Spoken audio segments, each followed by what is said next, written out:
And I don't know if you know exactly the story where stacking pennies comes from, but it's not monetary, right? It's what details can I do in my life to get me ultimately closer to the goal that I'm trying to chase?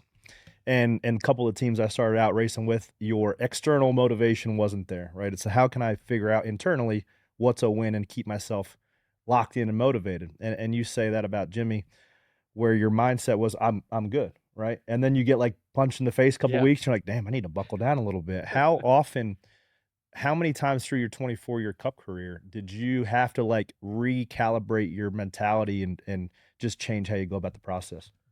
Yeah, I mean, definitely. There's ebbs and flows to it, right? I mean, sometimes it's just automatic. Things are just clicking, and you go win 3, 4 races in a row, and you're like, "The I'm heck the is best going on ever. right here?" And you're like, "Yeah, of course, we're showing up here to Yeah. win."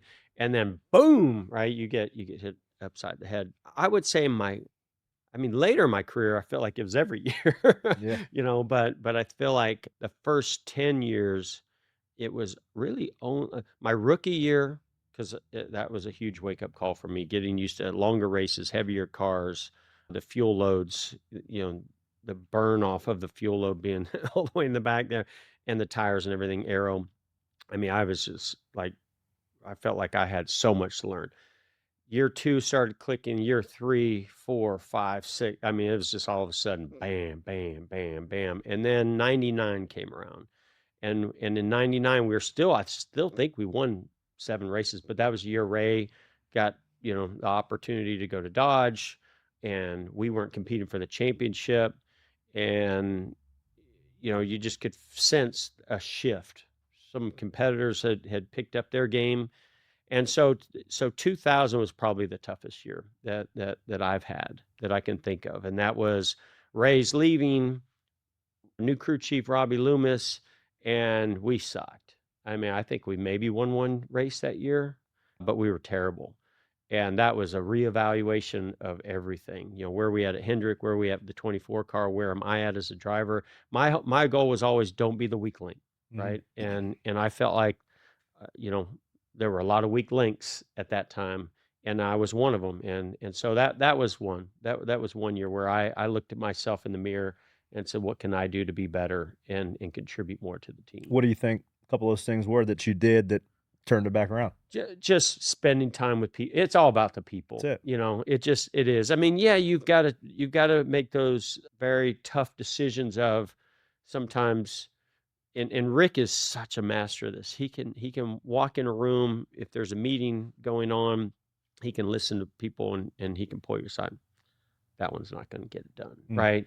Or he's like, man, you guys are not on. You're not on the same page. You guys got to work on how you are connected, mm. things like that. But he's really really good at that. So it took me a little bit longer, maybe sometimes to recognize that. And I remember when Robbie Loomis came in, I was like, listen, Ray Abraham was a very strong leader, right? Guys loved him and they hated him. Yeah. I said, you need to build that, right? Like you need to have respect. And Robbie wasn't that kind of guy. Like Robbie's kind of guy is like, no, no, I'm gonna come in and I want to see how people work and what's going on here. And eventually we'll get there. And I told him, I was like, if I were you, week one, I'd fire 3 people. Yeah, hey, You know, like get their set the attention. tone, set the tone. And he didn't do that, and it all worked out. I mean, but it took us a little while to get there, but it all worked out, and we got the championship in '01, which was super rewarding to me personally, to the whole team, to everybody, to Robbie.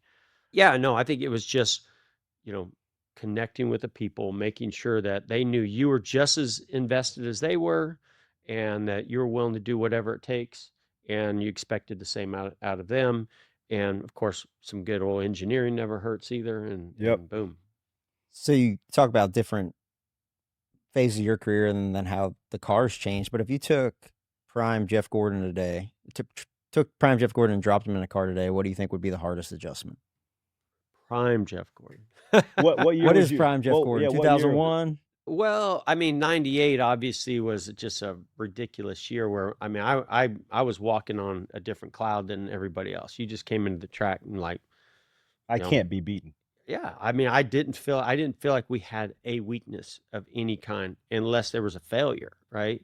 That was it. And so I think I would say that's I feel like I was a better race car driver, more patient race car driver later in my life in many ways, but I was never more confident than I was in that year. So, I'm not really sure which one would be Take the the confident prime. Yeah. '98 Jeff Gordon. Yeah. Okay. So, yeah, I'd like to think that I would do well, right? I think whatever environment you Yeah. put me in, Yeah. if you put me in it on a consistent basis, like I was never the Mark Martin. I would even put Jimmy in this category or Tony Stewart or Kyle Larson. Just go jump in and everything and boom, go fast. I was never like that. I was calculated. I was put me in here, let me figure it out, give me some time, and I can be as good as anybody.